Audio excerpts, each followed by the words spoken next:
si sos chico, si estás empezando a mirar el mundo, si estás pensando qué vas a hacer en la realidad, creo que hay algo de cómo va a ser tu recorrido por este mundo. Ese recorrido con un mundo cada vez más difícil, doloroso, tiene que ser con coherencia, tiene que ser con aprovechando ese potencial enorme de impacto que tenemos todas las personas. Hola, soy Magali Bejar y esto es Tiene que haber algo más. En el podcast desarmo la historia de profesionales valientes que transformaron sus carreras. Como buena ingeniera, analizo el camino para entender cómo lo hicieron. En Tiene que haber algo más, ayudamos a empresas a contratar equipos remotos. Así que si estás pensando en cambiar de trabajo en los próximos 6 meses, te puede servir esto. Todas las semanas mando un email con búsquedas de trabajo remoto abiertas para que encuentres tu próximo desafío más flexible.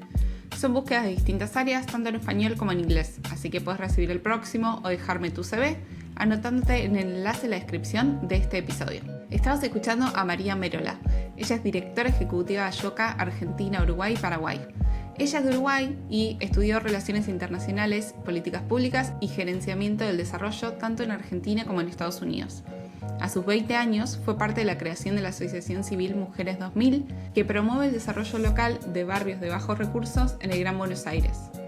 Fue directora ejecutiva de Mujeres 2000 y después se sumó al equipo de Ayoka liderando iniciativas de niñez, juventud de Argentina y a nivel global. En esta conversación hablamos de cómo se puede trabajar en sectores sociales con misiones que resuelven más con vos, por qué tiene sentido trabajar en un problema grande aunque no lo resuelvas entero, los desafíos profesionales de resolver problemas tan grandes, además de que derribamos mitos y repasamos sus aprendizajes. Vamos con María y cuando termines escribime para contarme qué te pareció este capítulo.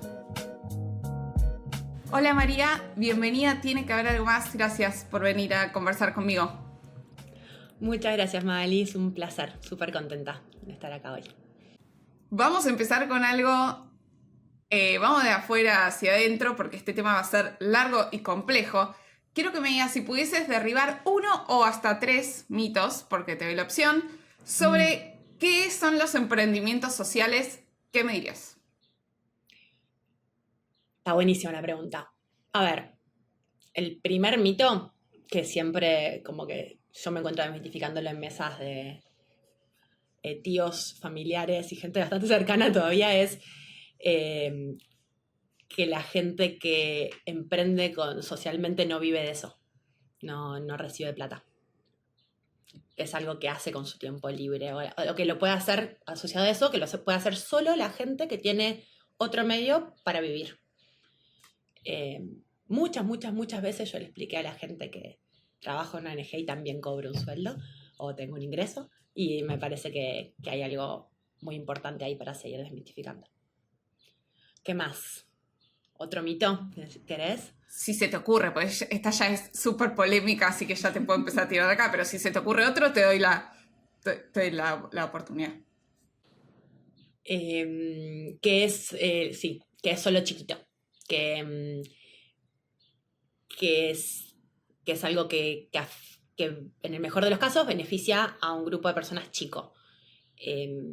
Asociar la idea del emprendedor social con el comedor comunitario, con el voluntariado solamente. Entonces sí, puede ser eso y puede estar buenísimo, pero también puede ser otra cosa muy distinta y mucho más grande, y eso también es un mito que explicamos todo el tiempo. No es solo algo que afecta a un número que va a terminarse en un grupo chiquito de personas.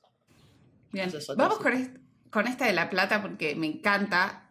En particular, yo soy muy partidaria de las empresas de impacto social, porque lo que yo veo es que cuando es una empresa y a la vez tiene una buena misión social o ambiental, puedes contratar gente calificada, puedes tener un buen equipo, no hace falta que estén como todos súper sacrificados a pulmón.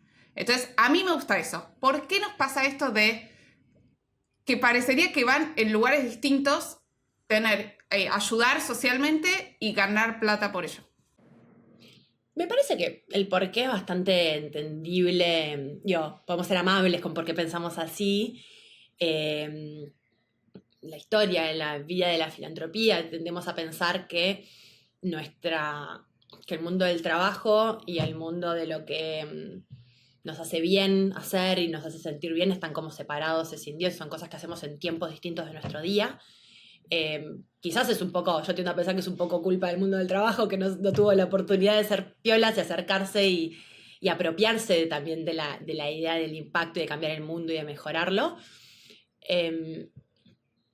También porque la filantropía mucho tiempo y en la beneficencia estuvo muy atada a determinadas clases sociales que tenían el tiempo, la disponibilidad para hacerlo. Entonces, bueno, si lo asociamos a personas que ya tienen sus ingresos asegurados, entonces se pueden permitir hacer beneficencia, estar para otros. Bueno, sí, es una idea que funcionó o funciona en algunos casos, pero en realidad es mucho más poderoso si pensamos que lo que hacemos le podemos integrar la mirada de tener impacto social y tener la vocación de transformar la realidad para mejor. En muchos casos sucede, pero no lo pensamos de esa manera, como siempre lo que hacemos de trabajo transforma el mundo. El problema o la oportunidad ahí está si lo juntamos y pensamos que podemos, mediante lo que nos dedicamos todos los días, transformar el mundo para mejor. Uh-huh. No sé si contesté bien tu pregunta, sí. pero por ahí. ¿Cómo te diste cuenta vos, a tus 24 años, que tu carrera tenía que ver más con esto? Porque pienso en lo que las personas que nos escuchan ahora, quizás están escuchando este capítulo, y dicen, uy, siento que se me pasó el tren. Ya desarrollé toda mi carrera, tengo más de 40 años, esto no me gusta, o soy un poco más joven, pero me quiero ir de la multinacional, no sé cómo hacer ese cambio. ¿Por qué lo viste vos de tan joven? Es una buena pregunta. Yo soy uruguaya. Con razón. Ahora te digo por qué lo digo. Ahora digo por qué lo explico. Ahora te explico por qué te lo cuento. Yo nací en Uruguay, crecí en Uruguay y un poco en algunos otros lados, pero cuando tenía 14 años me mudé a Argentina con mi familia. Y sucedió que era el año 2000. Fue un timing así como bastante especial para decidir como familia vivir en Argentina.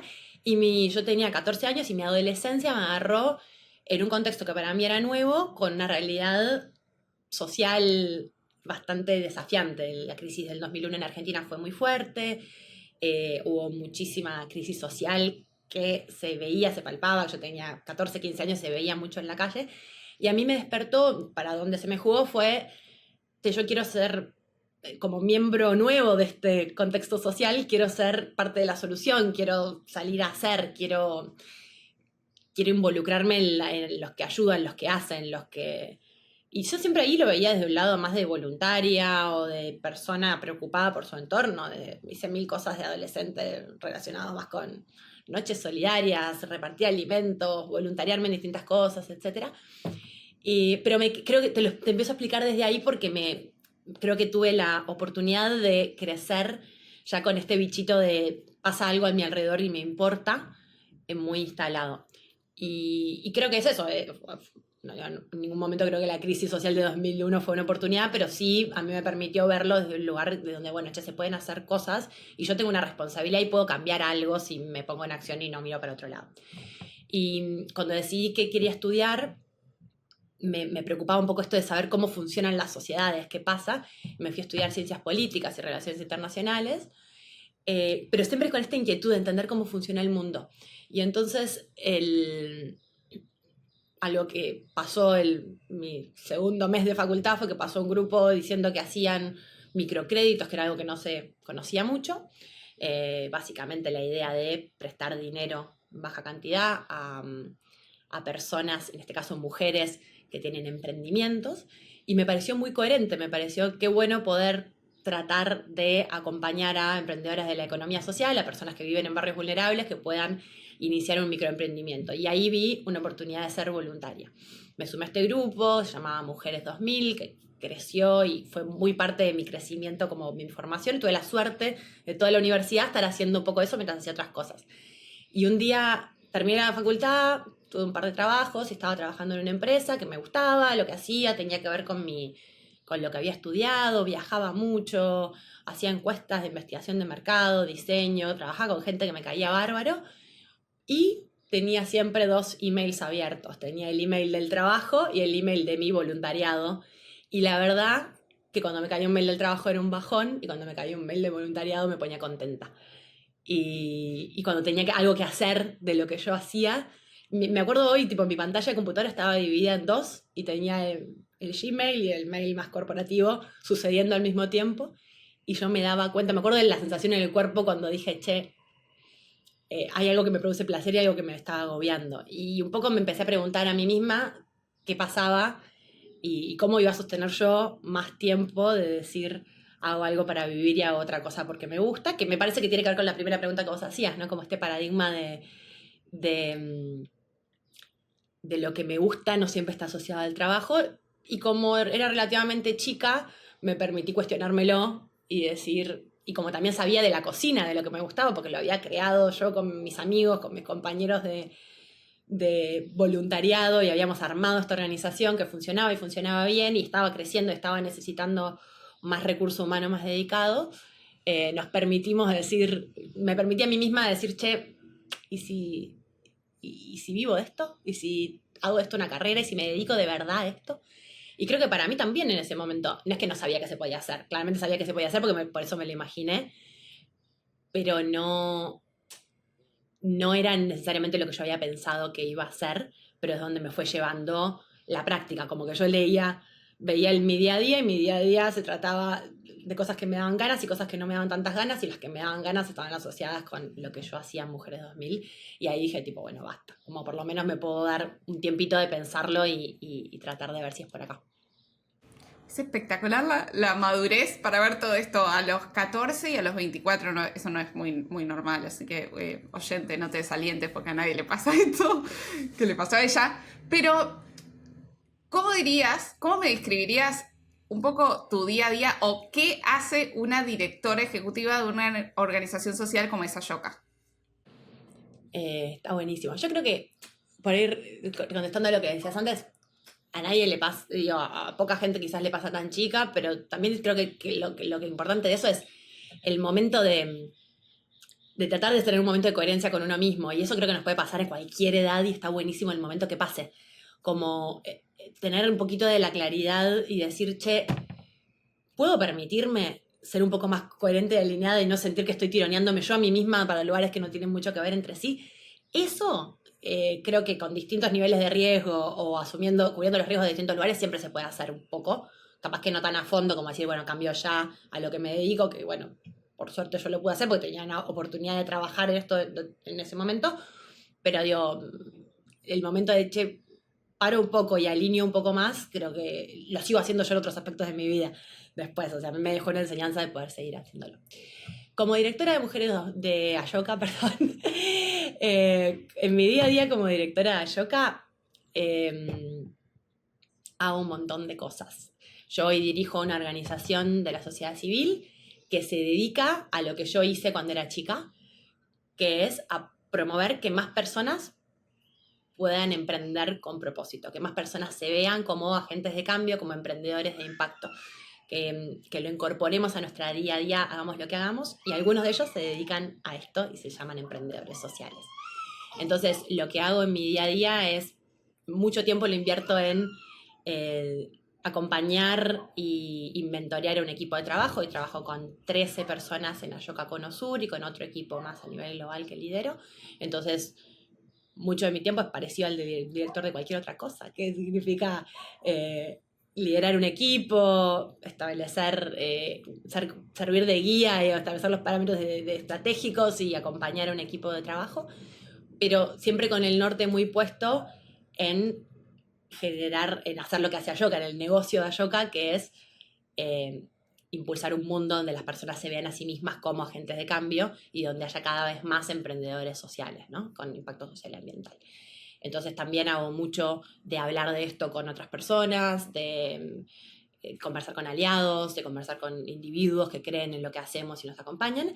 Y también coordino y hago un trabajo bastante minucioso de coordinar nuestro día a día con otros Ashoka que hay en otras partes del mundo. Somos una red global que está en más de 90 países en el mundo y trabajamos muy coordinado con otros equipos.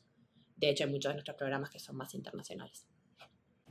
Hay algo que a veces se da en lo social que es como, puede parecer poco profesional, porque como hay gente, viste, que está de voluntariado y es como, bueno, hacemos lo que podemos, porque tenemos otro trabajo, tenemos este tiempo disponible, estos recursos limitados.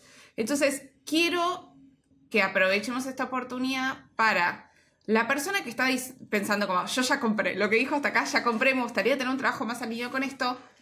¿Qué opciones de trabajos hay en el mundo más social sin que tener que pasar por todo esto del cansancio y el burnout de ser voluntario?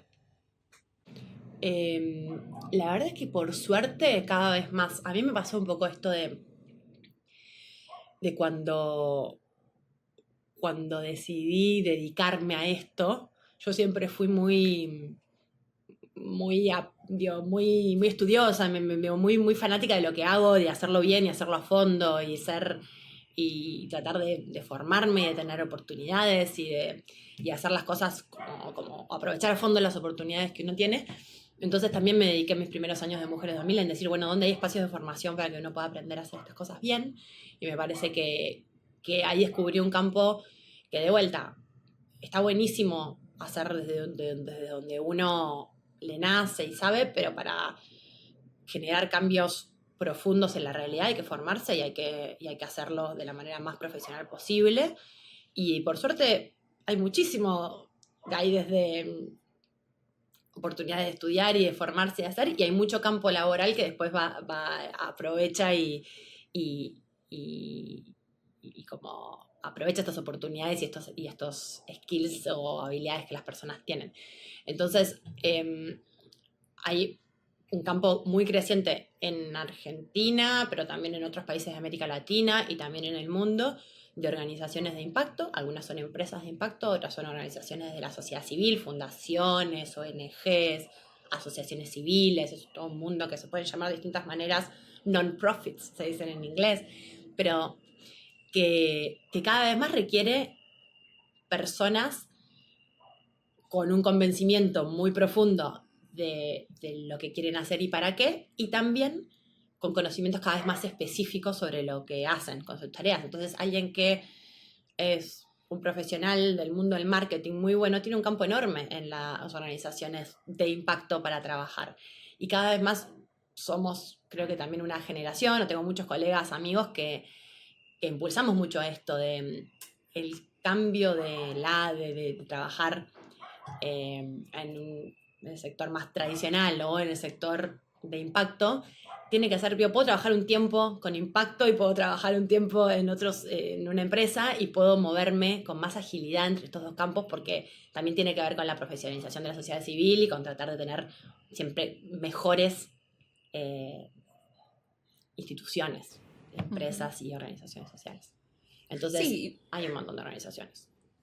Y nosotros vemos cada vez más por los mensajes que llegan de gente que dice, bueno, buenísimo, ya tengo toda mi carrera en marketing, ya puedo hacer algo mucho más interesante para mí que el marketing aplicado a vender un shampoo.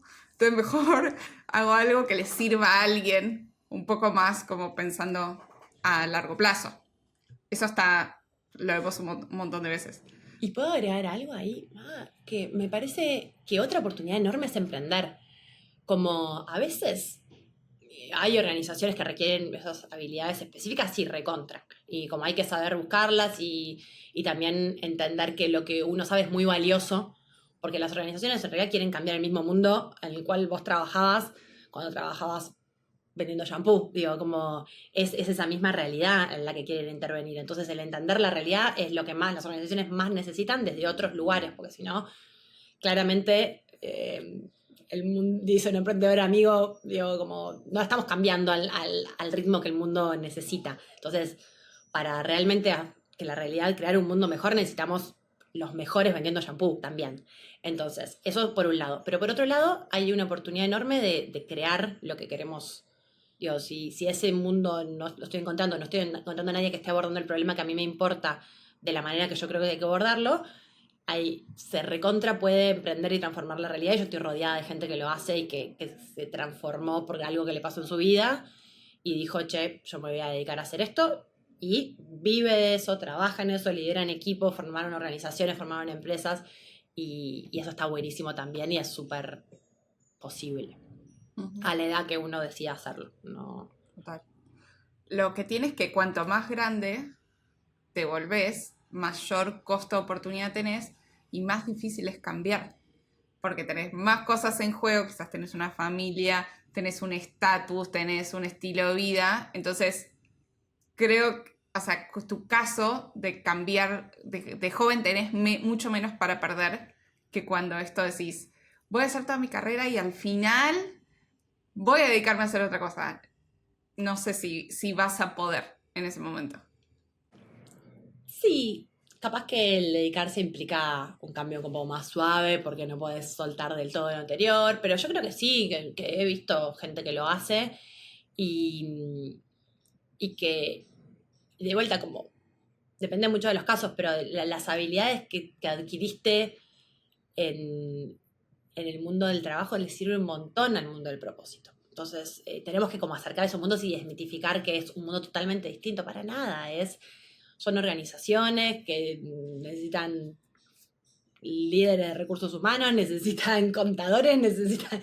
Y entonces, digo, también carreras más tradicionales tienen espacios, se pueden aplicar a cambiar la realidad. El tema es que también nos animemos a decirlo, a ponerlo afuera, a implementarlo. Y eso es como, creo que ese es el mayor desafío. Claro.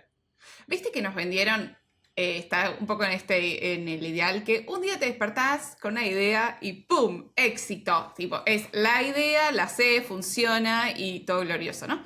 ¿Por qué crees vos que hay problemas que parecen fáciles de resolver? Por ejemplo, la pobreza, pero te puede llevar una vida entera resolver algo así.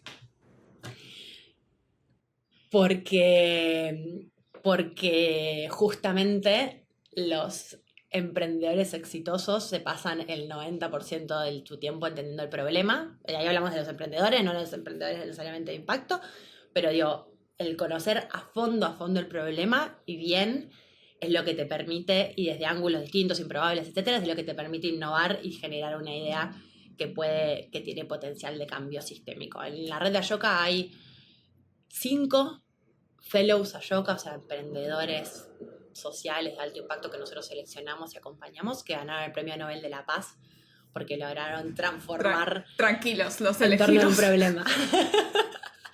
Pero bueno, es gente que se obsesionó con entender qué estaba pasando en un campo específico, en un área, y dijo, lo voy a abordar de una manera distinta.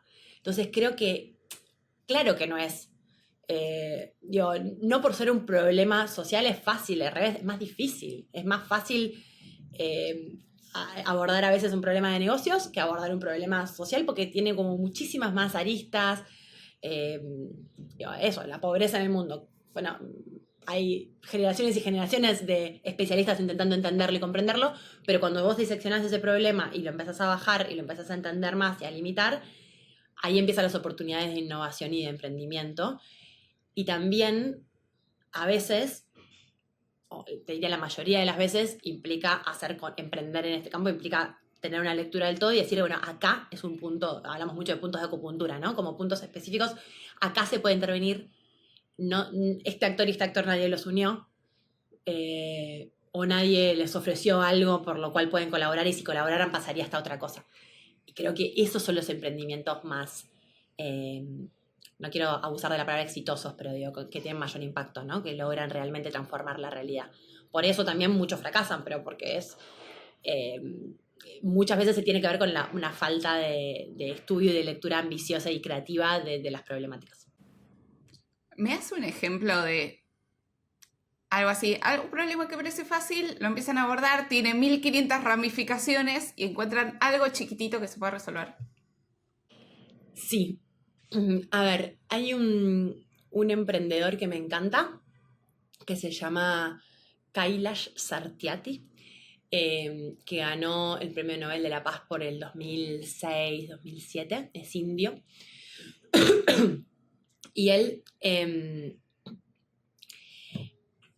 trabajaba con chicos que estaban en situación de calle.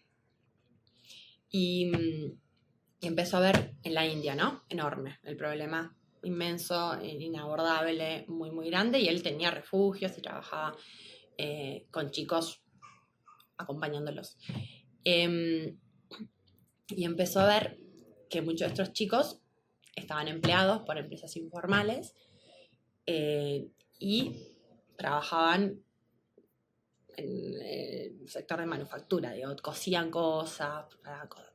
Y entonces él dice, muchas de estas empresas les dan trabajo, emplean a niños, y esto es absolutamente malo para todo, porque un chico de 8 años que está en una fábrica de zapatos, cosiendo zapatos, tiene como muchísimos problemas por delante, digo, estamos vulnerando todos sus derechos, estamos llevándolo a los peores lugares, etc. Entonces yo quiero terminar con el trabajo infantil. Empezó como tenía una organización, empezó a movilizar por los derechos y a juntar gente que lo quisiera acompañar para decir, no puede ser que haya chicos trabajando, tenemos que ofrecer otras cosas a los chicos, reclamándole al Estado, etc. Una organización, pero él veía que no estaba logrando encontrarle la vuelta al problema. Sí, bueno, estamos todos de acuerdo, pero los chicos seguían yendo a trabajar, las empresas no estaban obligadas a cerrar, siempre a alguien le convenía que esto estuviera sucediendo y seguía pasando, y de hecho, no sé, hasta los años 90 era muy común que hubiera grandes empresas en muchos lugares de Asia, pero del sur global, de Latinoamérica también, México, etcétera, que empleaban niños como mano de obra. Y un día, hablando, trabajando, especializándose, haciendo, digo, no siempre estudiar el problema es quedarse sentado en un escritorio y googleando y viendo, o yendo a hacer el máster y el doctorado en el problema. Estudiar el problema es salir al barro, salir a la acción, hablando con los actores clave, y empezó a ver que había una posibilidad de incidencia, que era mucho más, una posibilidad de hablar con alguien que podía cambiar el problema mucho más rápido. Y lo que empezó a hacer fue dijo, bueno, estas empresas que le dan trabajo a los chicos, el gobierno no las puede parar, ellos no las pueden parar. La ciudadanía, la conciencia de ciudadanía no va a ponerles un límite. ¿Quién les puede poner un límite? A sus clientes. ¿Quiénes son sus clientes? Nike, Adidas. ¿Son su cliente directo? No. Estos le venden a alguien, que le venden a alguien, que le venden a alguien. Pero ¿qué zapatilla está cosiendo el chico en el taller informal? Está cosiendo una zapatilla de Nike. Bueno, entonces acá hay una oportunidad. Y él se mudó y estuvo mucho tiempo haciendo campaña, juntando las voluntades de los directores de marketing de estas grandes empresas y diciéndoles, lo que hay que hacer es prohibir el trabajo infantil en tu cadena de valor. No puedes permitirte que haya un chico cosiendo una zapatilla de tu marca, porque eso para tu marca es muy malo, no porque tenés que ser... no por ser bueno. No para altruismo solo. Porque te conviene. Porque te conviene, porque crecientemente va a ser muy malo. Y lo logró una alianza global muy fuerte contra el trabajo infantil en la cadena de valor. Digo, Nike decía, no, pero en mi fábrica... No, bueno, pero tus zapatillas las producís en tus fábricas. Las producen otros. Tenés que garantizar y pedirle a todos tus proveedores que garanticen que esto está libre de trabajo infantil. Y lo logró, y fue una persona tejiendo y armando un consenso entre muchas personas que dijeron, tenemos que garantizar que nuestros productos estén libres de... Y eso que hizo que la tasa de trabajo infantil en la India bajara muchísimo. Y eso le llevó a poder ganar el Premio Nobel de la Paz. Entonces, es un ejemplo largo, pero creo que hay algo de no siempre enfocar el problema es trabajar directo con los chicos. Podía haber seguido trabajando con los chicos y hubiera tenido impacto, pero ese impacto era más, el ritmo de crecimiento era mucho más lento. Si uno a veces va con un actor que no es el evidente, pero que tiene mucho poder de cambiar la manera en que toman decisiones otros, se desencadenan. Así hay miles de ejemplos de unir actores que no son. Hay otro emprendedor de yoga que a mí me encanta que empezó a usar ratas para detectar minas antipersonales en lugares donde había en el Congo, en lugares donde había habido conflictos bélicos. Entonces une cosas improbables y dice, las ratas pueden detectar minas mucho más rápido, entonces logra desminar lugares donde hay minas enterradas en la tierra muchísimo más rápido que si lo hicieran personas, y entonces soluciona un problema con escala. Entonces, creo que hay algo de esto, de usar las habilidades que tenemos y nuestras pasiones, las unimos, y hay algo ahí con visión en grande. Siempre en la yoga le decimos a los emprendedores, ¿y qué pasa si pensás más en grande? ¿Qué pasa si pensás, cómo es esta idea de cómo sería tu solución si abordara un problema, si fuera 10 veces más grande, si la solución, el impacto fuera 10 veces más grande? Bueno, pensémoslo, ese ejercicio de pensar en grande te ayuda a ir a actores que ni siquiera te pensabas que estaban en tu mesa de trabajo. Espectaculares estos ejemplos. para terminar de entender todo lo que dijimos antes. Viste que esto, lo de la mentalidad 10X, suena muy bien, pero muchas veces en Latinoamérica no lo tenemos desarrollado porque venimos de otro mundo y porque no pensamos así, los mercados son distintos, no hay la misma escala. ¿Y cómo dirías vos que podemos hacer para cultivarla? Si decimos, me gustaría llegar a eso, pero todavía no estoy pensando así. Bueno, un poco yendo a lo que te decía antes de hacerse especialista y obsesionarse con un problema, esta idea de como del árbol de problema, ¿no? Y de empezar a las raíces y decir, bueno, pasa esto, ¿y por qué pasa esto? ¿Y por qué pasa esto? ¿Y por qué pasa esto? Y por no preguntarse los 5 porqués para abajo es clave, porque te lleva a cosas mucho más estructurales y más grandes que te ayudan a salir de la coyuntura chiquita, ¿no? Entonces, desde el problema, para mí hay que hacer 10X. De decir, o sea, vos querés solucionar un problema muy puntual, pero en realidad tenés que ir a causas mucho más profundas de ese problema y eso te lleva a pensar un poco más en grande. Eso es una primera parte. Y hay una segunda parte que tiene que ver con no es eficiente hacer cosas chiquitas. Digo, está buenísimo y tenemos que transformar vidas y cada un impacto y una transformación concreta vale la pena y eso está buenísimo, pero el mundo va tan rápido que necesitamos transformar los sistemas, entonces cultivar la mentalidad de entender los sistemas es muy, muy, muy importante y con eso nos obsesionamos desde Ashoka. Digo, de empezar y ahí hay muchas maneras, hay empezar a hablar con gente improbable de qué piensa sobre ese problema y como permitirte pensar, che, si lo pienso más grande, si lo pienso más grande, si lo pienso más grande, no porque después tu solución vas a ser grande, las soluciones más grandes en realidad son conectar puntos, en lo que hablábamos recién, pero sí hay mucho de esto de llenarse de interlocutores y a veces de mentores también y de personas que están cerca. A muchos de nuestros emprendedores les aconsejamos hacerse o un consejo asesor o un cabinet. Hay una cosa que llaman en inglés un kitchen cabinet, que es como un grupito de personas que están ahí y te pueden ayudar a desarmar la manera en que estás pensando, que es súper, súper, súper importante para ver. Y también eso, rodearse de gente que está pensando en ese nivel, es re importante también, porque eso te inspira, y eso es mucho la red de emprendedores de Ashoka. Hoy en el mundo nosotros acompañamos casi 4.000 Ashoka Fellows, y son todos personas que se proponen pensar en grande y generar soluciones sistémicas. Y esa como colaboración y acompañamiento entre emprendedores es lo que hace la diferencia. Muchos nos dicen eso, pues nosotros acompañamos emprendedores que piensan causas muy distintas o que trabajan sobre causas muy distintas, pero alguien que quiere que todos los municipios incorporen innovación en su modelo de gestión, y alguien que está pensando en las mujeres que están que acompañan a personas privadas de la libertad y que están, las mujeres y los hijos de las personas que están privadas de la libertad, tienen muchísimo en común cuando su punto en común es desafiarse a pensar en grande y a entender el sistema. ¿Cuál dirías que es una decisión clave o momento o culmine de tu carrera en la parte, ya carrera de impacto social, que tuvo como mucho impacto en quién te convertiste después? Qué linda pregunta. Yo creo que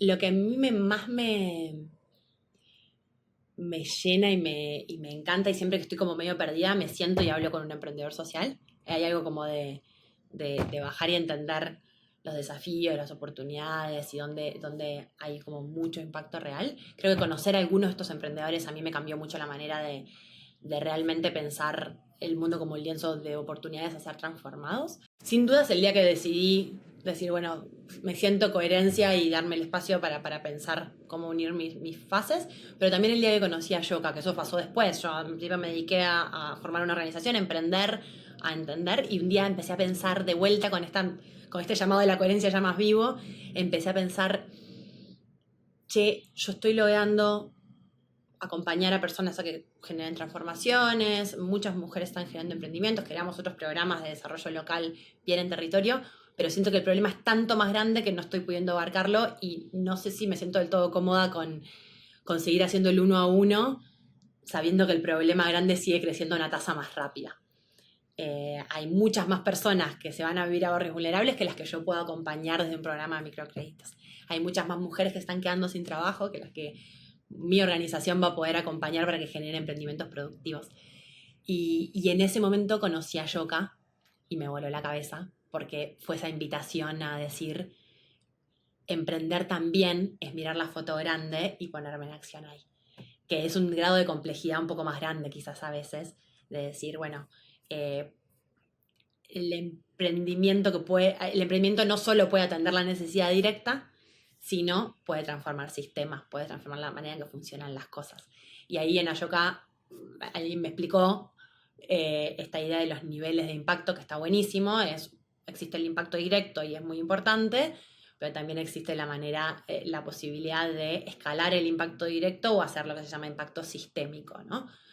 Vos podés tener un comedor comunitario, vos podés tener y haces impacto directo, llegas a muchas personas, podés escalar eso y decir, la red de bancos de alimentos, por ejemplo, podés eficientizar el impacto directo y hacerlo en escala. Podés decir, bueno, yo llegaba a 200 familias, ahora puedo llegar a 2000 porque generé procesos, porque eficienticé costos, porque hice una red de 10 comedores que tienen todos el mismo proveedor, hablan todos con los mismos donantes, un montón de cosas más. Y eso es escalar el impacto directo, pero también puedo pensar, ver cómo está distribuyendo los alimentos en la zona donde trabajo y pensar cómo podría cambiar el sistema para que yo no necesite hacer cada vez más un comedor más para solucionar el problema, sino que el problema se solucione en un lugar más anterior y más de raíz. Ese momento que yo entendí eso, dije, acá hay un campo profesional muy grande y hay muchos problemas que necesitan ser pensados desde esta perspectiva, porque si no, no vamos a llegar.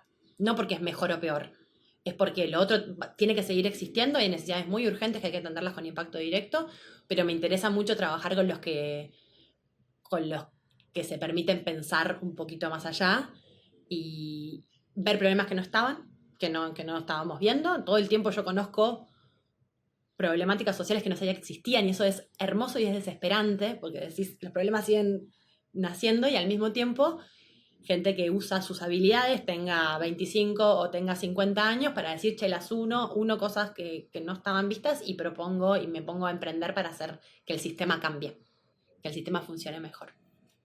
¿Cuál es algún problema nuevo que hayas conocido hace poco que te sorprendió?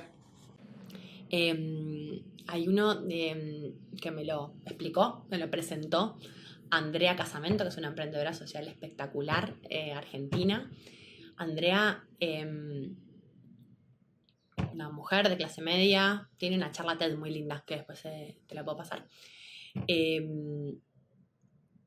Un día tenía un hijo adolescente, menor de edad, y su hijo estaba tomando algo en Palermo y hubo un robo cerca, pasaron, le vieron cara parecida al que había robado y el hijo se lo llevaron preso. Empezó un juicio, un tema, y a los meses, lo encontraron inocente y lo liberaron. Pero, ¿qué pasó? No lo quisieron liberar enseguida, no le quisieron dar sino que le dieron prisión preventiva porque parecía que había sido él el que había robado el lugar. Mucha mala suerte, están en el lugar equivocado, en el momento equivocado, pero la vida, muchas personas tienen mucha mala suerte en un momento. Y Andrea, madre de ese chico, se encontró metida en un sistema que hacia ese momento era totalmente ajeno, que es ser familiar de una persona que está privada de la libertad. Y empezó a hacer lo que hacen todos los familiares de personas que están privadas de la libertad, que es empezar a recorrer juzgados, tratar de hablar con el juez que está a cargo de la causa, pero también llevarle comida al lugar donde estaba detenido, también preocuparse porque su salud estuviera bien, también su salud física y su salud emocional. Hacer visitas todas las semanas para eso, hacer la cola, que implica la visita para eso, llevar el paquete de milanesas, un montón de cosas. Preguntar y averiguar quién podía acompañar, quién tenía más experiencia y podía acompañar a su hijo más chico, que nunca se había imaginado estar en ese contexto, a que no la pasara tan mal. Un montón de estrategias que se despliegan y que son muy habituales en las personas que tienen a su familia privada de la libertad. Y ahí se dio cuenta, haciendo la cola, se dio cuenta que miró alrededor de ella y dijo, che, acá son todas mujeres. Y vio mujeres y niños.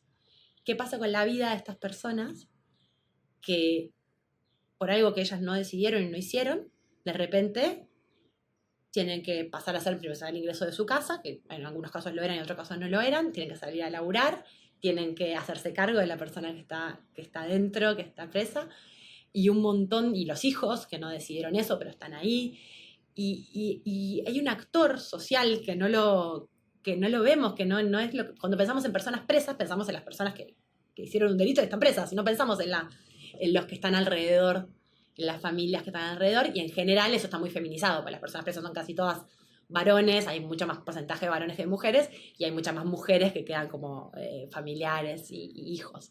Entonces Andrea creó una organización que se llama CIFAD, que es la Asociación Civil de Familiares de Detenidos, que tiene que ver con acompañar y darles herramientas y estrategias desde a quién tenés que llamar, dónde hacer, cómo hacer que estos procesos y esas curvas de aprendizaje que ella tuvo en su experiencia sean más fáciles.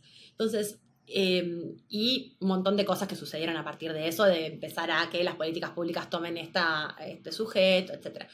A lo que voy con esto es, yo no sabía que esto era un problema.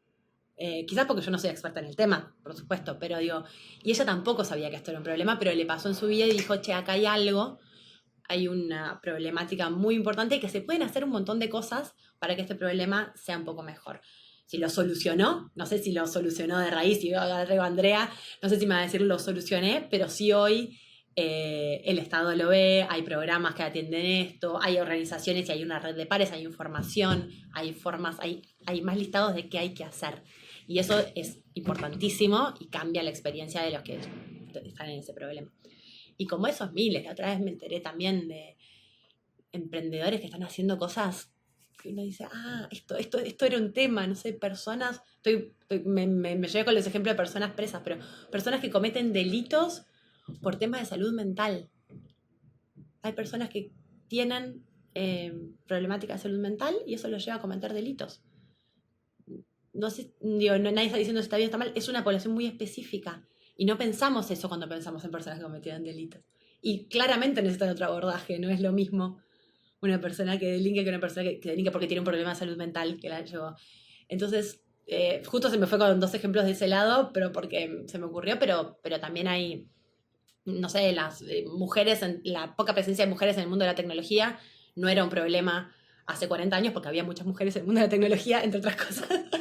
Pero digo, la poca presencia de mujeres, la bajísima diversidad, no solo de género, sino de muchas diversidades en algunas industrias, es una problemática muy nueva y muy importante también. O problemas que van surgiendo con los avances de la tecnología. Ahora estamos en Argentina discutiendo mucho qué pasa con las apuestas online y la adicción profundísima que tienen las adolescentes a espacios, a las apuestas, gracias a que esto está disponible en un teléfono. Entonces hay una ludopatía enorme y un problema enorme a través de los dispositivos. Entonces hay problemas que uno no sabía que existían, que existen, y también hay problemas nuevos que van surgiendo a medida que como sociedades recorremos distintos caminos y avanzamos, ¿no? Uh-huh. Excelentes ejemplos para ilustrar todo esto, que seguro que sí, que no los pensás hasta que no te tocan, ¿no? Hasta que alguien te dice esto existe, esto es un problema para otra persona. Tengo uno más que me encanta, dale, que es Mariana Incarnato.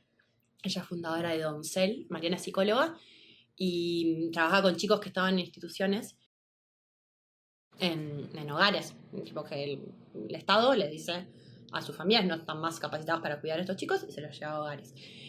Hay algunos de esos chicos que van al sistema de adopción y otros que no, por muchos motivos, porque todavía no tienen decretada la adopción o porque no se consigue una familia que los adopte. Cuando los chicos que están en hogares cumplen 18 años, ahora ya no, pero digo, hasta hace 10 años, cuando los chicos que viven en hogares cumplían 18 años, se tenían que ir, porque el Estado los cuidaba y se hacía cargo de que este chico esté en el hogar y financiaba el hogar para que los acompañara hasta que fueran mayores de edad. Los niños y adolescentes están en un hogar y tienen una oportunidad, mejor en peor situación, pero digo, en un hogar con escuela y alguien que los cuida y alguien que se preocupa porque estén bien. Pero cuando cumplían 18 años, Mariana siempre hablaba como de la torta de 18 como una bomba de tiempo. Imagínate cumplir 18 años, haber tenido una historia complicada en cuanto a tus afectos y quienes te cuiden, etcétera. Y además cumplir 18 años y que el lugar donde estás te diga te tenés que ir. Y que tenés que ir es ir a conseguir tu mundo, tu vida, porque claramente a tu casa no puedes volver porque el Estado te dijo que tenías que salir de tu casa. Entonces Mariana empezó a ver algo que por supuesto todas las personas que estaban en hogares sabían, pero a visibilizar ante la sociedad. ¿Ustedes se dan cuenta de que como sociedad estamos haciendo esto? Estamos diciendo a chicos que tienen 18 años recién cumplidos, que en muchos casos no terminaron todavía ni la escuela, que tienen que salir, conseguirse un alquiler, conseguirse un trabajo, cuando no se lo estamos cuando los chicos que están con sus familias tienen que quedarse. Su familia tiene una responsabilidad de acompañarlos si están estudiando. La responsabilidad parental se extiende, está por más tiempo. Entonces, Mariana empezó a visibilizar un problema, fundó una organización que se llama Doncel, que empezó a visibilizar este problema y decir, es inentendible que le estemos diciendo a justo los chicos que tuvieron una situación a la que la sociedad les jugó una peor jugada porque tuvieron una situación compleja, cuando tengas 18 años andá y conseguite la vida y además, por supuesto, sé exitoso, con un montón de expectativas, ¿no? No vayas a terminar en la calle. Y fundó Doncel como una organización que empezó a visibilizar esto y logró, después de casi 10 años de trabajar con jóvenes que habían pasado por esta situación, etcétera, sancionar una ley nacional que se llama la Ley Nacional de Egreso, que ahora ya tiene 6-7 años, se celebraron hace poquito, que es una ley insignia muy, muy, muy valorada en América Latina que extiende la responsabilidad del Estado para que acompañar un proceso de que los chicos puedan salir acompañados, como con un tutor, con alguna solución para dónde vivir al principio, con un poco de acompañamiento. Pero es eso, si no hay un emprendedor social que además de acompañar a algunos chicos a que salgan mejor, se da vuelta y dice, che, hay que hacer una ley para esto, hay que solucionarlo en escala, hay que pensarlo grande, a veces los problemas se perpetúan en el tiempo más tiempo. Entonces, como necesitamos estas cabezas que saben unir puntos y que se permiten pensar en grande, cómo lo soluciono, no para los 10 chicos que viven en este hogar y van a salir el mes que viene, sino para no quiero decir un número equivocado, creo que son 16.000, 18.000 chicos institucionalizados en Argentina hoy. Entonces, creo que ese tipo de mentalidad es lo que necesitamos cada vez más en distintos lugares. Excelentes ejemplos. Preparándome para esta conversación, le pregunté a alguien que te conoce qué pregunta te haría. Entonces me llegó un audio que lo voy a poner y a ver si le reconoces la voz y después digo quién es, ¿ok? Vale. Hola querida Mary, pero qué lindo y qué emoción poder estar participando de esta conversación entre vos y Maga, que son dos mujeres que quiero y admiro mucho, de esta forma.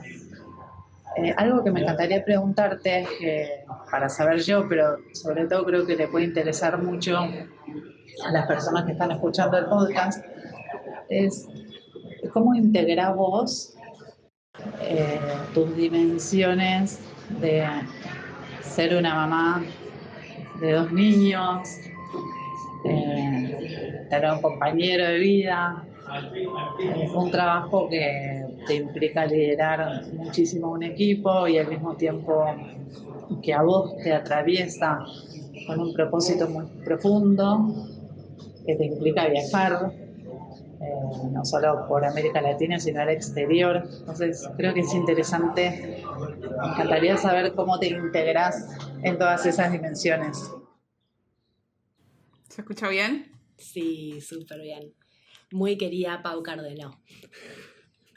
Para quien no reconoció la voz, es Paula Cardenau, que la trajimos 2 veces al podcast. Una hablamos de su carrera y otra hicimos como un debate más de cómo integrar a los juniors en el trabajo y ser más inclusivos, que lo pueden escuchar en los que están Tiene que ver algo más. Bueno, entonces ahora sí, la respuesta para Pau. La respuesta para Pau. Creo que es un desafío de todos los días. O sea, integrarse o traer coherencia. Un poco lo que hablábamos al principio, ¿no? Como el poder sentarse y decir, che, esto y esto me están tirando para lugares que no tienen mucho que ver, necesito que vengan más juntos. también es un desafío en el día a día de la vida de uno. Yo tengo 2 hijos, uno de 5 años y uno que cumple en unos días su primer año. Así que transité en este mundo y en Ayoka, mis 2 embarazos, mis licencias de maternidad, vueltas caóticas a la vida profesional más activa, y al mismo tiempo amo lo que hago. Entonces me trae mucho propósito y sentido y presencia. Digo, podríamos estar hablando hoy, me quedo contándote ejemplos de emprendedores que transformaron la realidad y me quedo... Y acompañarles, y cada uno de ellos implica un mundo, una causa, desafíos. Es muy difícil emprender, no tengo que decir, no tengo que contártelo a vos, es muy difícil emprender con propósito, es muy difícil emprender para personas que están en muchos casos con mucha vulnerabilidad y sufriendo mucho algún aspecto de su vida, porque también uno tiene coherencia y sensibilidad, por eso está en este campo. Entonces, yo creo que cómo lo hago es como tratando de no olvidarme nunca el para qué, y como de permitirme espacios y momentos donde tratamos donde trato de traer las distintas piezas que siento que me están llevando a lugares distintos, y traerlas y alinearlas. Este año hice mucho viajar con mi hija. Entonces, tenía algunos viajes, a muchos dije que no podía ir, pero a otros elegí pero estar con bebita, y alguien que me acompañó a cuidar a mi bebita, y horarios más reducidos porque estaba con mi hija. Y bueno, ¿es ideal? No es ideal, pero para mí es más verdadero en ese momento que tratar de hacer otra cosa y no sentirme cómoda y no estar bien, porque tampoco voy a poder hacerlo bien. O sea, entonces, siento que y también hay algo que alguien me dijo alguna vez, que creo que fue Mati Kelly, que otro mentor como Paula de este mundo, que fue que está buenísimo que tus hijos vean que lo que haces te gusta y qué es eso que haces. Y que sean parte de eso, ¿no? No tratar de vuelta, no tratar de escindir tu mundo del trabajo con tu vida personal. Por supuesto hay momentos que son para estar a full foco y hay que estar, pero también mostrarles que lo que haces te apasiona, de qué se trata, que vos trabajás de crear un mundo un poco mejor. No sé si vamos a tener éxito o no, pero que sean parte de ese trabajo y de ese esfuerzo, también habla de que mis hijos me conozcan mejor, y que a mí me importa, y que a veces resigno cosas del día a día para poder trabajar acompañando a otros que me da sentido. También creo que es un lindo testimonio de que es algo que yo quiero que aprendan. Y bueno, y a mí a veces también frustrándome y diciendo que no a cosas que me divierten mucho, que tendrían mucho impacto, porque en este momento no las puedo hacer. Y hay parte de eso también. ¿Te sigue pasando que te agarren como dudas internas, síndrome del impostor, liderando todas estas iniciativas que son de alto impacto, como de misiones muy importantes? Ah, sí, todo el tiempo. No sé si todos los días, pero me pasa un montón, sí. ¿Cómo lo navegas?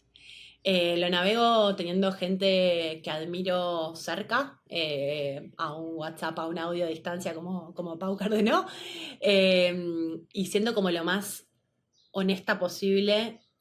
Yo voy a decir 2 cosas. Uno es con espacios para el trabajo interior. Creo que hay algo ahí de frenar y decir cuáles son cosas que yo quiero trabajar. Hay momentos de mi vida, y ahora justo estoy terminando un año donde mucho espacio para el trabajo interior no tuve, porque tenía una bebita recién nacida y volví a trabajar muy rápido, y bueno, y a él se le bajase el volumen en algunas cosas, pero sí cultivando espacios para conocerte mejor y para entender dónde son las cosas que te activan mucho este síndrome de impostor o muchas dudas. A mí me sirve para cuando me pasa decir, le encuentro el patrón, va por acá.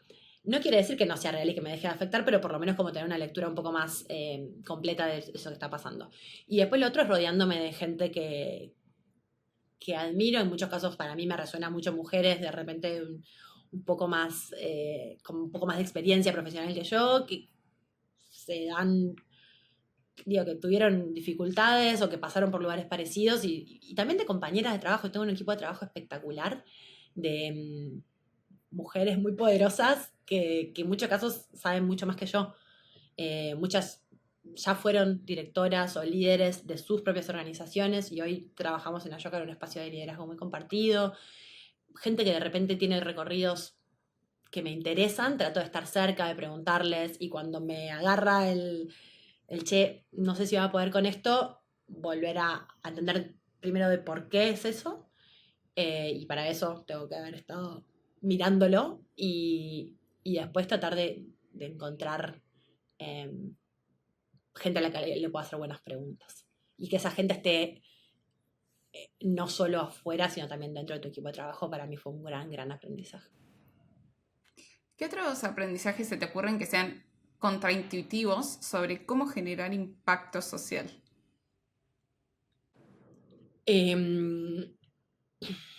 No sé si es del todo contraintuitivo, pero sí es contraintuitivo en época, en clima de época. Es siempre con otros. Como la idea del emprendedor o del líder que genera impacto con una idea que tuvo o algo que vio, de repente también como lo estuve contando yo hasta ahora de revisando un poco, siempre es mucho más en comunidad y con otros que desde un liderazgo muy personal. O sea, los liderazgos son importantes, tenemos que tener habilidades para poder tomar el timón y liderar y tomar decisiones difíciles y poder, cuando hay un problema, dar en espacios, pero siempre es escuchando, acompañando. O sea, liderar muchas veces implica acompañar a otros a que crezcan, mucho más que tener la idea y traccionar a otros para que te sigan. Y ese aprendizaje, esa posibilidad como de aprender, no sé, antes te contaba el ejemplo de Mariana Incarnato que creó Doncel, y el éxito de Doncel se basa en que ella puso a chicos egresados de hogares o que estaban en proceso de egreso a decir, che, ¿cómo debería ser un proceso de acompañamiento que a ustedes les sirva? Y el rol de Mariana fue llevar ese proyecto y armarlo como proyecto de ley posible y encontrar la manera en que eso se convirtiera en política pública, escuchando y aprendiendo. Pero digo, siempre desde el reconocer que los saberes están mucho más distribuidos de lo que podemos llegar a tener. Eso me parece súper, súper importante. Y sobre todo en el trabajo más con jóvenes y como con nuevas generaciones. Hay mucho que no entendemos. Y no tenés que tener tanta distancia. Ya tipo cuando pasan 5 o 10 años hay otra manera de ver el mundo, otra manera de pensar y de hacer, y hay que sentarse y escuchar muchísimo, y eso se puede trasladar a otros campos. Creo que va por ahí. En temas de liderazgos, para vos, ¿cuál fue alguno de los mayores desafíos que tuviste para liderar todo esto? Bueno, tuve un montón de desafíos. Desde decir, cuando me fui a trabajar a Mujeres 2000, que tenía 24 años, tuve que armar un equipo de cero. Digo, éramos todos voluntarios, pero nunca nadie había trabajado de esto y tuve que crear cómo significaba trabajar de esto. Entonces también crear una manera de trabajar, de un grupo que era eso, muchas personas jóvenes creyendo en algo de una manera muy profunda, pasar a que esto se transformara también en un trabajo para algunos y crear una mística en torno de eso para mí fue muy interesante. Decir, bueno, es la primera vez que esto sucede, tiene que suceder de una manera que esté bueno, y para mí está genial que hoy es una organización que siguió mucho tiempo, que creció, que hoy ninguna de las personas con las que estábamos en ese momento sigue la organización, pero la organización sigue siendo algo muy parecido. Y eso, como el crear una forma de hacer, estuvo bueno. Y después me encontré con un montón de desafíos, muchas veces de sentir que el traje que me estaba poniendo era más grande que lo que yo sabía hacer hasta ese momento. Hace poco me pasó, yo hace 10 años que trabajo en Ayoka, que es un montón, y hace 5 que lidero la organización, pero hace un año nos propusimos con un colega que está en España, que trabaja en Ayoka en España, crear un programa global de migración e innovación social. Es decir, necesitamos más innovación social en el campo de la migración y en la movilidad humana. Vemos que las personas que migran son innovadores, pero no los vemos como eso. Necesitamos promoverlos, encontrar más emprendedores migrantes, contar estas historias de distinta manera.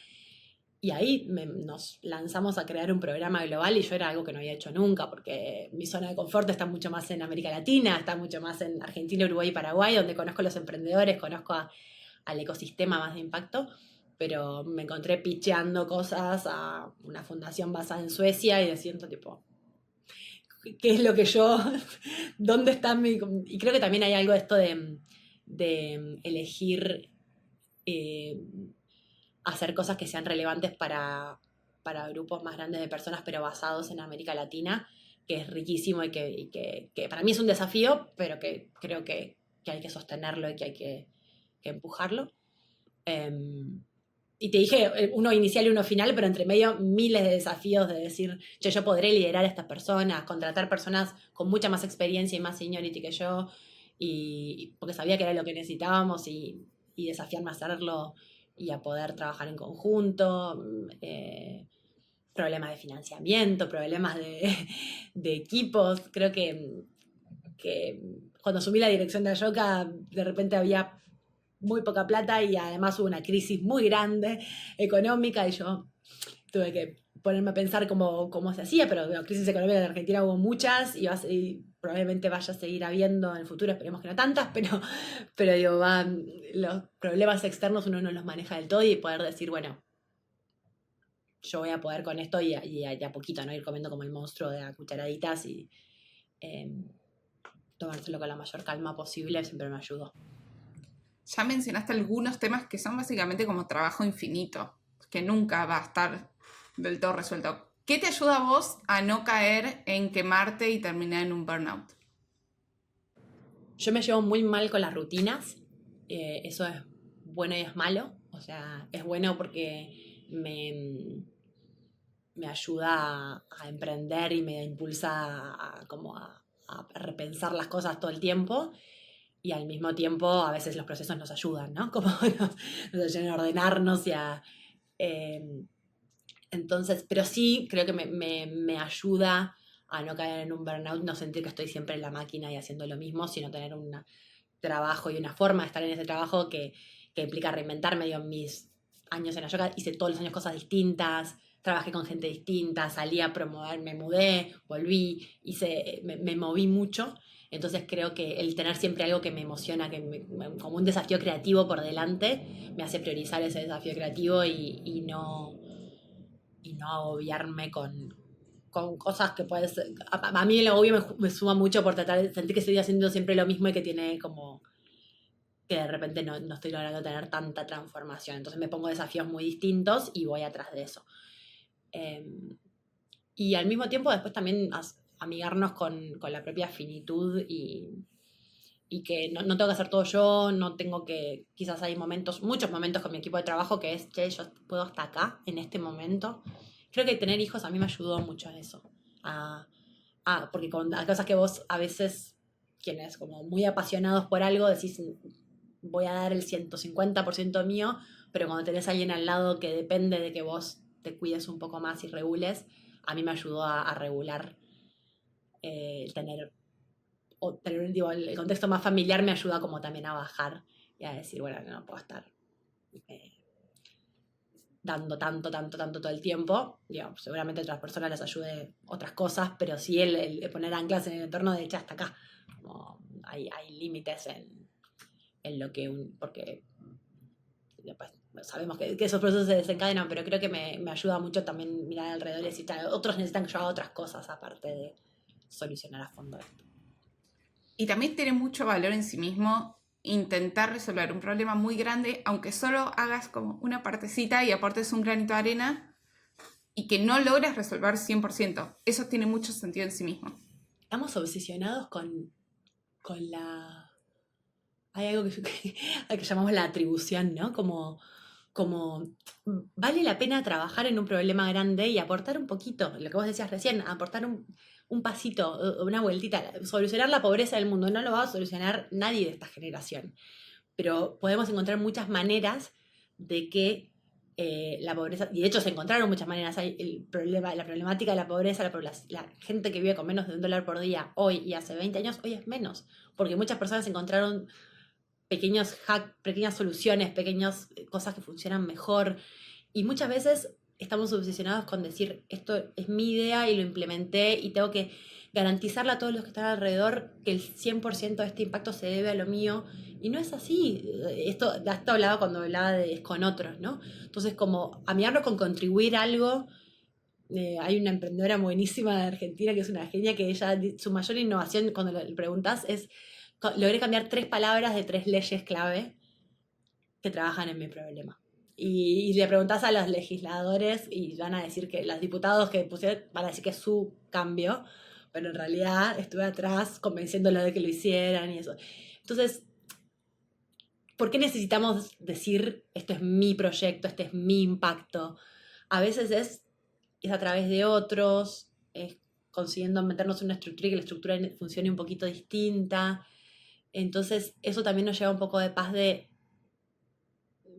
la contribución es algo más grande y no por eso dejo de ser emprendedor, dejo de ser líder, dejo de estar a cargo de un montón de situaciones. Y creo que también hay un ecosistema de inversores, de donantes, y eso que tienen que entender eso.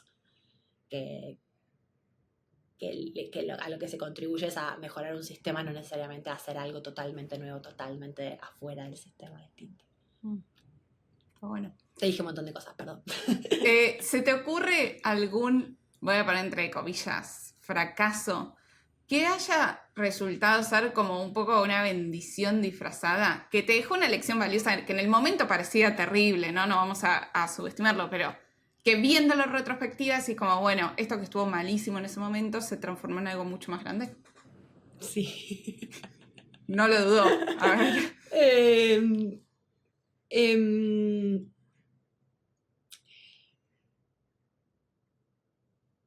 Bueno, en Ayoka tenemos un proceso, te tengo que explicar un par de cositas, pero Vale. en Ayoka tenemos un proceso de selección para elegir a los nuevos fellows o emprendedores sociales de alto impacto que acompañamos. Estos casos que te iba contando, tenemos un proceso como de conocimiento mutuo donde, y todo el tiempo, además aprovecho para contar, todo el tiempo alguien que conozca un emprendedor social, alguien que está transformando la realidad con innovación, siempre puede entrar a ayoka.org y nominarlo. Hay un formulario y lo nomina o se puede nominar a sí mismo. Entonces todo el tiempo estamos buscando a estas personas y quienes cumplen con algunos requisitos que nosotros buscamos, pasan por un proceso de selección que tiene una instancia local y una instancia internacional. Viene alguien de afuera a entrevistarte. Entonces, en ese proceso siempre hay una semana en que viene la persona a entrevistar y después los que pasan ese proceso los entrevistan 3 aliados de Ayoka locales, los llamamos panel. Y los que les va bien van a nuestro board global que termina de elegir a los candidatos exitosos. Un montón de gente, emprendedores muy valiosos, se quedan en el camino porque no cumplen con alguna de los requisitos que nosotros buscamos, que es algo muy específico. Y eso no habla que no seas un emprendedor social ni que tengas un impacto increíble, etc. Y con los años, cada vez yo lo aprendo más y trabajo con muchos emprendedores que son Ayoka Fellows y otros que no, y están muy bien también. Pero cuando en mis primeros años en Ayoka, se me ocurrió una vez que hicimos un evento en torno de que venía una persona de afuera de Ayoka, de otra, creo que era de Estados Unidos, y dijimos, bueno, aprovechemos que está, invitamos a los candidatos, y invitamos a esta persona que viene y a nuestra comunidad, y los presentamos y mostramos quiénes son los nuevos candidatos, etc. Y no está bien, y aprendí que podía salir mal porque salió mal, y lo que yo hice fue, me puse ante todo el mundo y anuncié quiénes eran los candidatos, y no sabía que uno de esos candidatos no había pasado una instancia de selección. O sea, un ratito antes, la persona que seleccionaba le había dicho que no seguía adelante. Y yo la presenté adelante de muchísima gente de la comunidad, que también es su comunidad, porque era un emprendedor social muy conocido, y dije, él es uno de los candidatos a nuevos fellows, y esa persona había dejado de ser un candidato porque nosotros no había pasado una instancia del proceso de selección. Fue un garrón, fue como muy feo y me sentí... Fueron esos momentos de decir mucha crisis.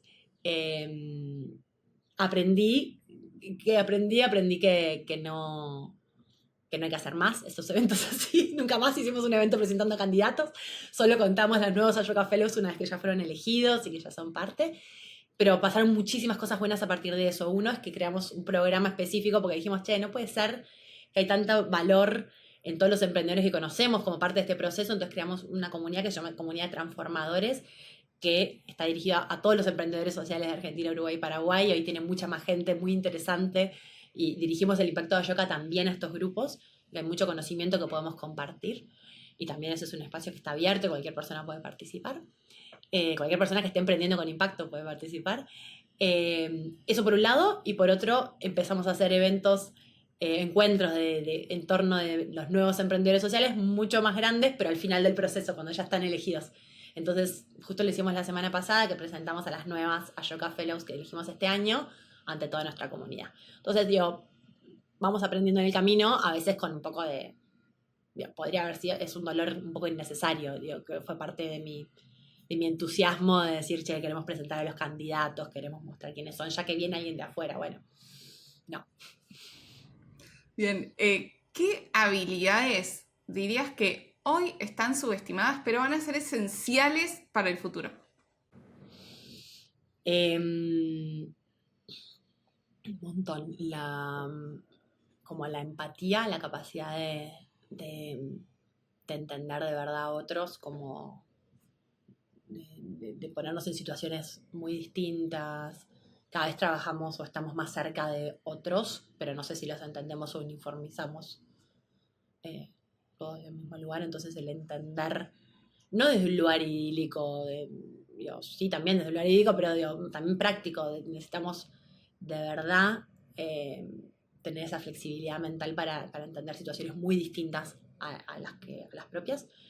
Y eso para trabajar en equipos, necesitamos cada vez más, hacemos equipos más diversos para solucionar con gente que está en distintos lugares del mundo haciendo cosas, y creo que la empatía todavía está muy subestimada, aunque hablamos mucho más de empatía que antes.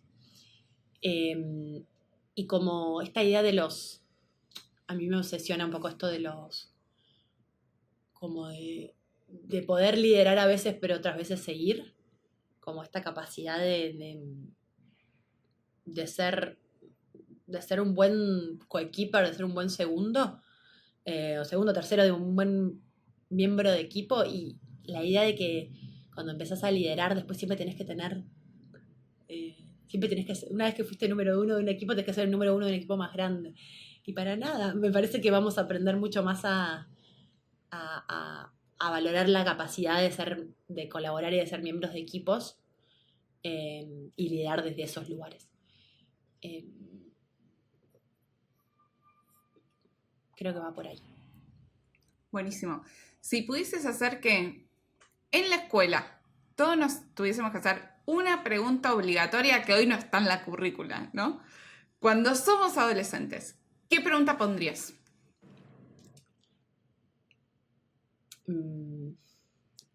Yo preguntaría a cada me volvería loca si cada adolescente en su escuela le preguntaran cuál es el problema que querés solucionar, en vez de preguntarles de qué querés trabajar. En vez de preguntarle qué querés hacer, qué querés ser, qué distinto que sería la elección de una carrera, la planificación de la vida, si nos preguntáramos qué problema querés solucionar. Capaz que la respuesta sería muy similar, capaz que sería voy a estudiar tal cosa, pero saber el para qué. Como creo que nos escindimos el deber y el propósito personal, nos enseñan, nos vendemos, les contamos a los chicos que son dos cosas distintas, lo que te gusta y lo que tenés que hacer. No pasa por ahí. Hay mucha crisis que vemos también en los adolescentes de ese tironeo de vuelta entre dos cosas. Si todas las escuelas nos preguntaran, che, ¿qué problema querés solucionar? ¿Qué es lo que te vuelve loco? ¿Qué es lo que te molesta mucho? Le preguntamos a nuestros emprendedores, los Ashoka Fellows de todo el mundo, hacemos una encuesta cada un par de años y les preguntamos un montón de cosas para entender algunas tendencias, y les preguntamos cuándo fue la primera vez que sintieron, que se dieron cuenta que podían cambiar la realidad, que podían salir y cambiar el mundo. Y da entre 85 y 90%, todas las veces que lo preguntamos, te dicen que fue en la adolescencia, que fue antes de los 18 años. Entonces, hay algo muy, muy poderoso cuando nos damos cuenta que la realidad es algo en lo que podemos incidir, que no es que las cosas funcionan de determinada manera y tengo que ser una parte de ese sistema, sino que si hay algo que me molesta, que pienso que es injusto, que quién no pensó en su adolescencia que algo era injusto, que no funcionaba bien, que estaba muy enojado con algo o muy indignado. Bueno, sobre eso tenemos la posibilidad enorme de emprender, de accionar cada vez más con herramientas más distintas, pero la pregunta presente de qué problema querés solucionar y la invitación a hacerte cargo de ese problema que querés solucionar, aunque el problema parezca enorme, me parece que es algo que podría estar mucho más presente en nuestro sistema.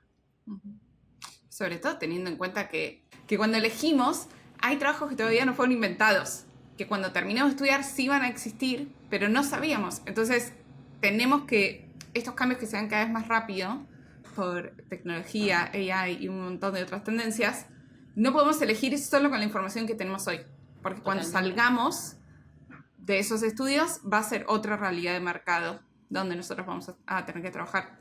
Total, pero si tenés claro qué te moviliza, qué es lo que te molesta, con qué querés invertir tu energía, después por ahí haces cosas muy distintas en torno de eso, porque lo que vos decís cambia mucho más rápido de lo que podamos planificar y lo que podamos prever.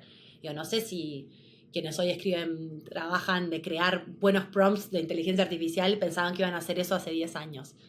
Te diría que no, pero capaz que pensaban que querían pensar soluciones o problemas o hacer buenas preguntas, conectarnos mucho más con el para qué lo que queremos hacer, tiene mucha más probabilidad de éxito a largo plazo que pensar el exactamente qué queremos hacer. Esta es una pregunta muy hipotética, ¿eh? Si Vale. tuvieses recursos ilimitados para resolver un problema global, ¿cuál sería y por qué?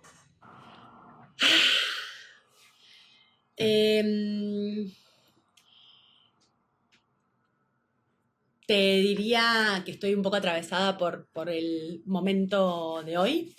Un montón, me cuesta mucho decidir, priorizar problemáticas es como muy difícil, pero un problema muy hipotético me encantaría solucionar los problemas enormes que vemos en torno al desplazamiento de personas en el mundo. Es algo que me obsesiona. Me obsesiona que hay talento en un lugar, otra sociedad que necesita ese talento, pero igual las personas cruzan el desierto del Darién, que es uno de los lugares más peligrosos del mundo, y después de eso contratan a una red de tráfico de personas para que los movilice por el territorio y después cruzan a nado con otro traficante un río y después cuando llegan los deportan. Y ese país necesitaba de ese talento, necesitaba de esa persona. Entonces creo que hay algo que siento que si solucionamos la manera en que las personas nos movemos alrededor del mundo, también porque lo vamos a necesitar cada vez más con el cambio climático, vamos a necesitar habitar los territorios de una manera distinta, ver zonas del mundo donde no se puede vivir más, zonas donde vamos a empezar a vivir que no vivíamos tanto. Entonces creo que mirando al futuro, la manera en que gestionamos, o sea, claramente la migración no es un problema, pero sí la manera en que gestionamos la manera en que nos movemos a través del mundo, me parece que es tan evidente que no funciona y seguimos como perpetuando el problema. Que hoy, si me preguntás eso, si me preguntás qué problema elegiría solucionar, es la manera en que los estados o las sociedades manejamos cómo se mueve la gente alrededor del mundo. Es una locura. Es que ya en los últimos 2-3 años, entre los conflictos de emergencia climática, que vemos de todo tipo de situaciones energéticas que expulsan a las personas de su lugar, conflictos políticos y sociales, ya entre esos tres tenés problemas en un montón de lugares del mundo que antes no estaban y se dan cada vez más rápido. Sí, y la agenda se desplaza mucho más rápido.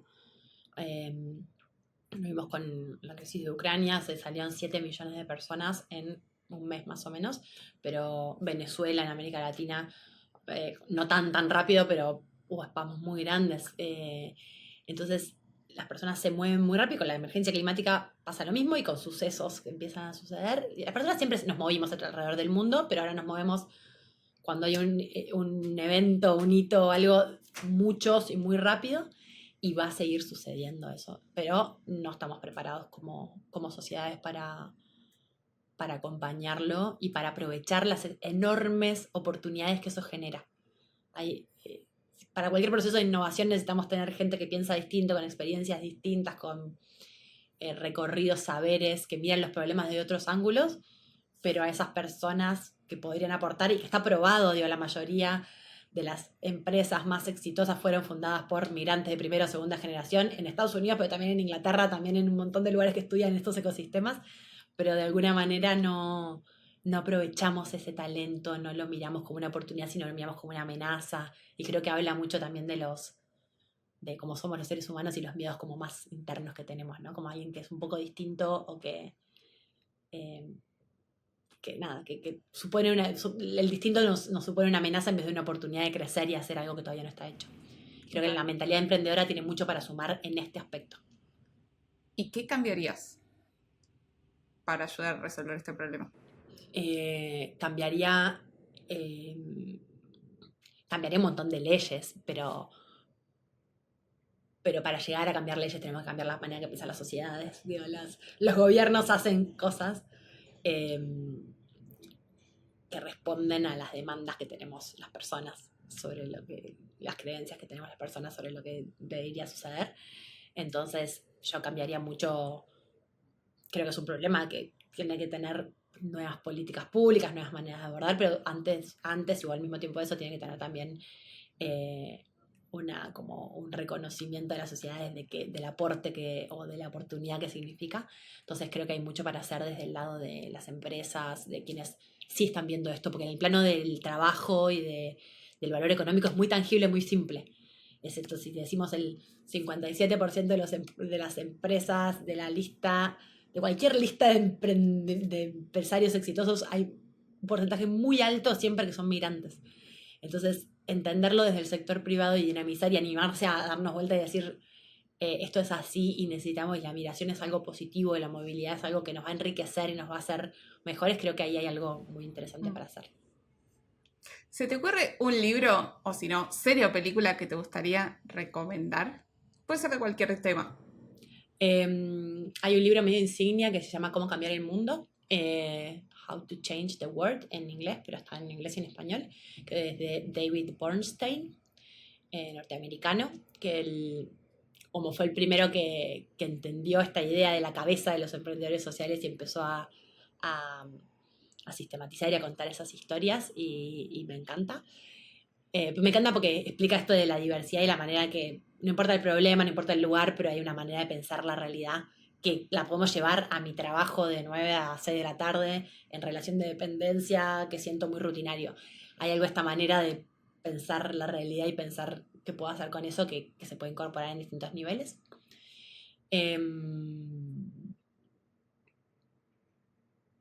Y seguro que hay un montón más que en este momento no se me están ocurriendo, pero el libro de David es un lindo punto para empezar en este mundo. Bien. Meni, ¿cómo hacemos para cerrar este capítulo? Quiero dejar un momento de micrófono abierto para algo que tenga sentido volver a enfatizar, o algo que haya quedado en el fondo de tu cabeza que no hayamos hablado, pero que sea un buen momento para compartir. Me gustaría quedarme un poco con la idea de que, y el llamado de la provocación un poco de que cambiar la realidad, cambiar el mundo, generar un mundo un poco mejor es algo que podemos hacer todos, que hace gente muy distinta y que no es, cada vez más, tiene que ser más parte de la vida de todos. Hay muchísimas herramientas para esto, no hay excusa de decir no sé cómo hacerlo, no sé por dónde empezar, no, lo que yo hago no tiene nada que ver. Hay algo de que todos tenemos un poco esto de sentirnos que habitamos mundos muy distintos, que es nuestra responsabilidad unirlos un poco más, traerlos, especialmente si sos chico, si estás empezando a mirar el mundo, si estás pensando qué vas a hacer en la realidad. Creo que hay algo de cómo va a ser tu recorrido por este mundo. Ese recorrido con un mundo cada vez más difícil, doloroso, tiene que ser con coherencia, tiene que ser con aprovechando ese potencial enorme de impacto que tenemos todas las personas. Sí poner como a disposición un montón de herramientas y oportunidades que existen dentro del mundo del ecosistema de impacto social, y ponerme a disposición para compartir recursos.